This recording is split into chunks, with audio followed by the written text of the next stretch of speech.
Kalau sekam padi dia lebih kepada structure tanah. And then tapi dia punya nutrient tu sangat rendah kecuali silika sebab dia source kita adalah daripada padi.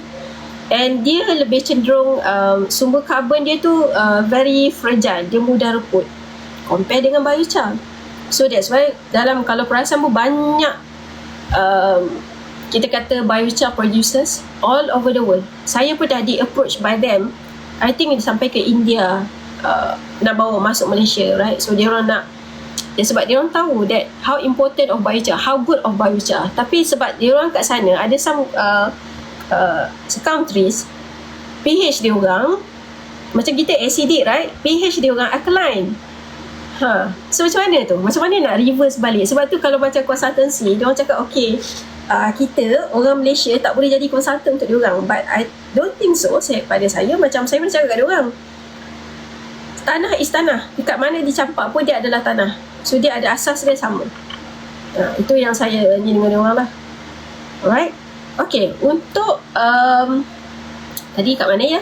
Okay, biochar dia lebih kepada sesuai untuk long term crop. Sawit, durian, getah.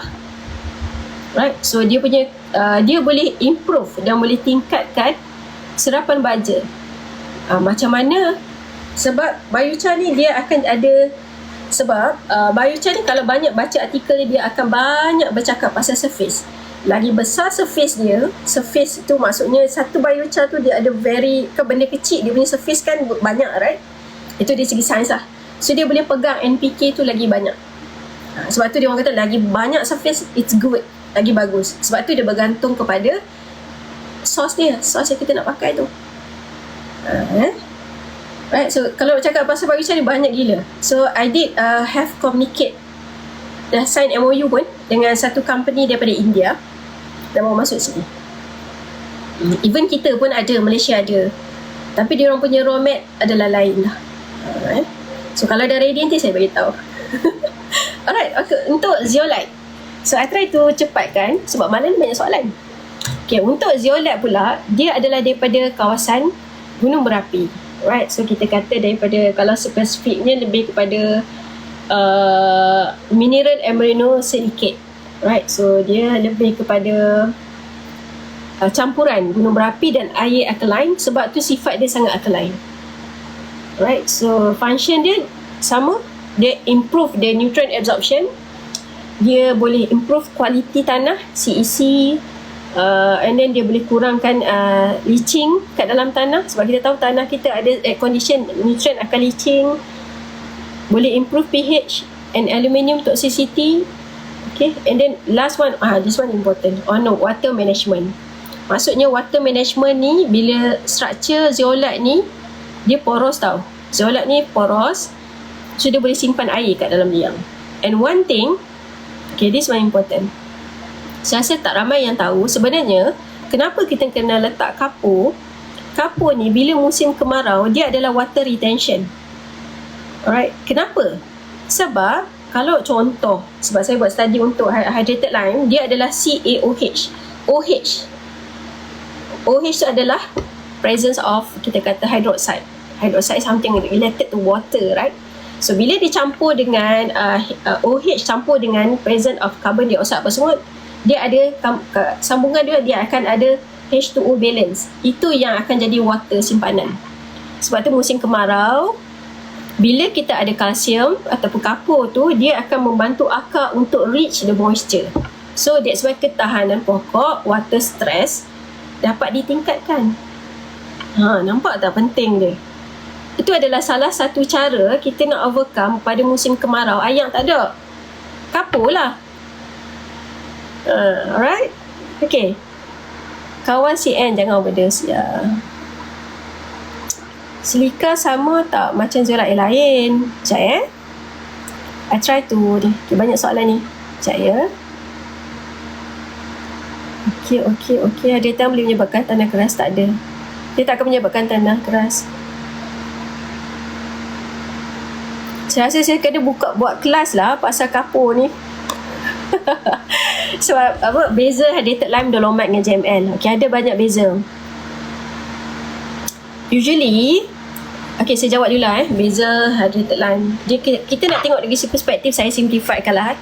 Dari beza dia effectiveness. Sebab saya buat kajian untuk sawit, beza dia adalah chemical composition satu. Hydrated lime CaOH, which is calcium. Dia punya calcium dia dalam 70%, 90% macam tu. Dolomite, calcium, magnesium. Calcium is about 50%. Magnesium is about 20%. GML sama, cuma GML magnesium dia mungkin rendah sikit. I think dalam 17 macam tu, 18 macam tu. Okay, apa beza dari segi effectiveness? When dalam tanah, sebab tu saya kata bila kita buat selection this liming material, objektif kita apa? Improve pH. Saya akan ambil calcium amendment, which is that coming daripada hydrated lime. Sebab bila you improve pH, hydrated lime function dia akan improve pH just not only top soil. Dekat top 20, dia boleh pergi sampai depth 60 cm sampai ke bawah.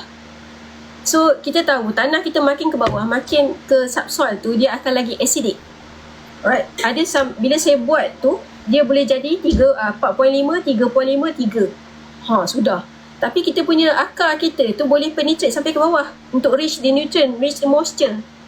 Alright, so definitely I will prefer hydrated lime. So dolomite dengan GML objektif untuk magnesium. Alright, tapi dolomite dengan GML ni magnesium dia at certain condition dia akan magnesium leaching tau. Sebab you check balik crystalline structure dia tak balance. So magnesium akan leaching. Bukan saya cakap, kajian dah dibuat. Tapi by understanding yang kenapa kita banyak dekat Malaysia pakai dolomite dengan GML, sebab kita banyak raw material, it's coming from belah utara sana tu banyak. Alright. Macam Perlis, I think dia punya magnesium ni tinggi, 20% premium. Kalau belah Perak tu GML dia lower sikit, magnesium dia is about 70%, 80% dah boleh dapat. Even I think 21 pun dah boleh dapat. Banyaklah, banyak. Okay. Kalau nak buat mana better, sampel daun atau tanah kekurangan nutrien. Kalau tanya saya lagi suka dua-dua. Sebab tanah, daun. Tanah ni dia akan tunjuk correlation dengan daun. Which is dalam tanah, walaupun kita tahu mungkin nutrien tinggi, nampak bacaan tinggi, tapi tak diambil oleh pokok. Usually saya akan buat correlation. I prefer dua-dua. Alright.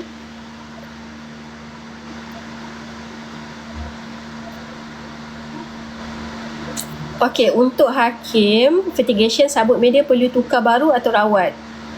Janganlah guna sampai bila-bila. For me, dia ada some limitation dia dah. Alright, sebab kita tahu especially kalau fertigation ni dia ada disease spreadness dia.